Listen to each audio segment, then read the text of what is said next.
So I joined Twitter in September, as you know. Yeah, everyone knows. I was very, very anti-social media. I'll say this about Twitter. I've always prided myself on being very self-aware. I know who I am. I know what I look like. I know, I've got 7 kids. I've got a problem that I just keep having children. There's a lot of flaws about my personality. There's some good things as well. But Twitter has helped. Twitter has helped with my self-awareness. Maybe it wasn't as good as I thought. Is that why you started Twitter with a picture of you butt naked with Shake Shack in front of your crotch? I'm just again, self-aware. Self-aware. I'm giving the people what they want. Okay. And I think more, not less, of this body is what people have wanted. Okay. And Shake Shack stock has really taken off since that photo. Debatable. So. Well, I spent most of my nights in college naked with food in my bed, so I understand the feeling. See, so it's relatable, right? It's relatable. Yeah. All by Hairy, myself, naked man eating cheeseburgers. But I want to point out a few of these tweets here, and I know there's going to be plenty about you too, specifically about your wardrobe. The first one, so I made a Mount Rushmore of quarterbacks. You know this during the Chargers game, and as we have found out. Chargers fans get very angry. If you don't think Justin Herbert's the best quarterback in the league, then Chargers fans are not happy. So one of the Chargers fans made a Mount Rushmore of dumb analysts. It included Acho, Sherm, me, and Shady McCoy. The thing that we all had in common was we don't think Justin Herbert is the best quarterback in the NFL. Love it. I love it. It's great. I guess I'm a dumb analyst on Mount Rushmore, and this is why Twitter's great. I didn't know that about myself. Now I do. Thank you for teaching me so many good things. What have you learned on Twitter, Whit? Yeah, you've been enlightened. Here's what I've learned is that being associated with you when you do things like this and you make people angry, I am so, damn tired of lightning bolts across my X feed. The damn symbol of a lightning bolt I'm tired of, because everything I'm attached to because of you is thousands of lightning bolts and die. You take your hoodies. Can we ignore the lightning bolts? Cliff. Is there a way to just ignore lightning bolts? Is there a setting on Twitter where we can? You've made some people angry, but here's the reality. None of those people, given the opportunity, if we said everyone's free and you choose Joe Burrow, Lamar Jackson, Patrick Mahomes, any of those guys, Josh Allen, you're not taking those guys off the list. You're just not. Yeah. You can say whatever you want. You're not taking those guys off the list and putting Justin Herbert up there. Justin Herbert, just like my talk about Joe Burrow, could be the best quarterback in the league right now and not be the MVP.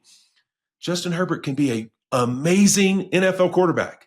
He can be unbelievable. Doesn't mean he's on the Mount Rushmore right now, currently in the league. And that's okay. We can all get along. That's what I've learned. We can all get along. And again, we root for excellence because guess what? It makes viewing better. Everybody. It's so much fun to watch when we have great quarterback play. And right now we have great quarterback play in the NFL. All right. What else have you gotten out there? Well, I'm watching the Bills-Jets game, and Aaron Rodgers throws an interception to Jordan Phillips, your guy. Big 97, coming off the ball, jumping the snap count, hit me in the backfield all the time. But I tweeted out, hey, A-Rod, you're not alone. I also threw a pick to Jordan Phillips while playing for the Jets. Oh, look at you showing the love, man. Just showing that, I'm just trying to be supportive. I'm just trying to be supportive. And look, most of Twitter is supportive. But there's a guy out there that said, let's see, where is it? He said, you threw a pick to everyone but me. And but was he wrong?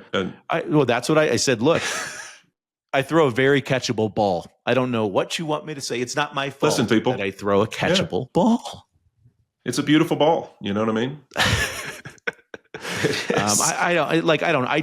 I like just putting stuff out there to see what comes back. And your buddy LaFleur, like every time I watch a game, and I know I'm not alone, I wonder to myself, how often does this guy get his hair cut? He is clean cut always, fresh faded. Always. So like it has to be at least once a week, but I'm not convinced that it doesn't happen more, right? But I know, like, if I'm thinking it, other people are thinking it too. So with that, there's a lot of, oh yeah, great, and some good fodder and fun and whatever. But then someone responded to me with this, and I'm pretty sure that this has to be your burner account or it has to be Sherm's burner account. Sherman and I got one together. He cuts his hair the same amount that you dye your hair. The people see it too, Fitz. We all see it. If Sherm was here right now, he'd be so happy. No, you guys, this is blonde, not gray, blonde. And this is a different color, but the front is blonde. You guys, have every single week in your beard. No, you guys are putting it out there, and now it's catching some steam a little bit. I promise. It's our burner. We actually I think we also did the pick to everyone but me comment. But, hey, listen, Sherman and I we're out here just to follow you around on social media. Somebody has to kind of keep you humble, okay? Because you go after people. I get it. You're witty and they're good takes. But somebody's got to humble you, and we all get humbled. Social media can humble you pretty fast. I will say that, but also be really funny. I mean, I love every week the comments, just on all different sides of the spectrum of people who either love you, hate you. Like, you guys are the best broadcast crew ever.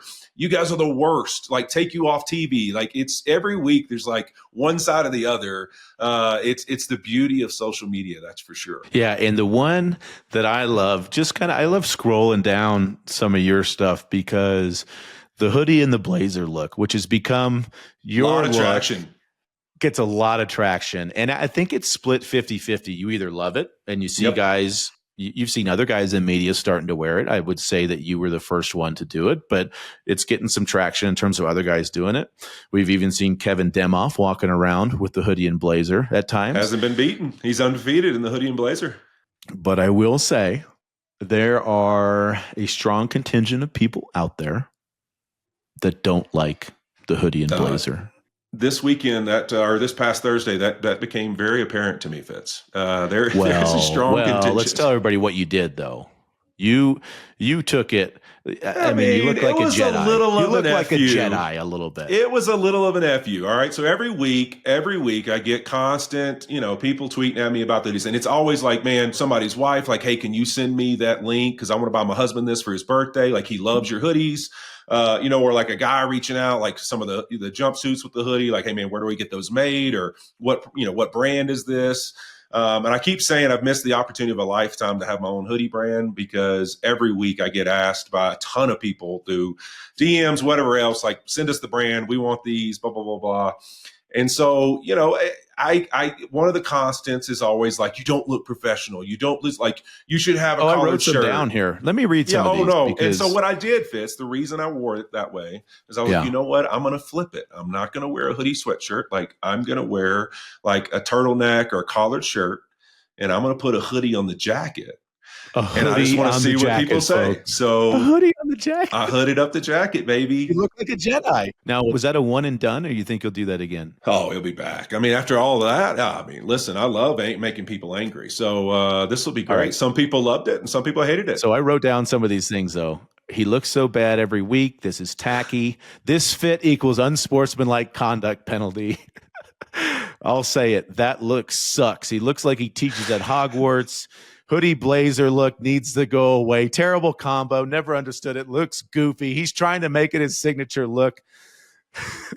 The hoodie under a suit is bad as when guys wear dress shoes and no socks. Oh, that's insulting. Well, look, I don't like that look, but I really do like your look. There are some people out there that like it. Who needs a turtleneck when the hoodie is universal? Take a hoodie over the turtleneck just about any day of the week. This is the poster boy for business casual. Works really well for him. He needs the hoodie for his bald head. I mean, you've got people fighting for you, and I love this one. Andrew Whitworth always got perfect eyebrows. Oh, do you get those trimmed? Like, how do you, I never even noticed that about you.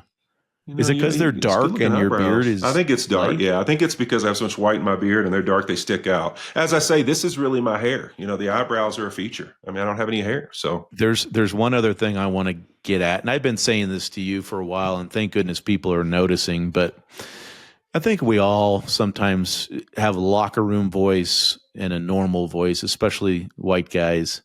And this Wiener Circle thing in Chicago where you got to talk to Poochie. Poochie, for you that don't know, she is loud and crazy and yells at you and makes fun of you. Make sure you go to Chicago, get a chocolate milkshake. Poochie's the best. She is the best. She is not white, and Andrew is white.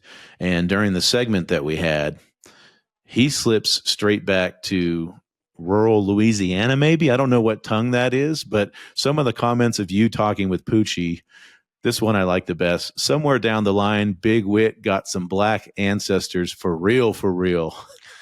And bro looked like he mixed. You don't talk to me in that voice ever. I know that. Oh, baby. No, it's that is funny. No, you know what, Fitz? Listen. I'll just say this. Andrew's a little bit embarrassed. We're just going to just keep an ear out when when we have guests on here that are former teammates, or when we break into Louisiana food or Cajun food or something, just listen to that accent come out in the way that he talks, a little bit less polished than his normal dialect. Listen, you don't know the deal, Fitz. We've established this. I don't know the deal. I know the deal. Right? Okay.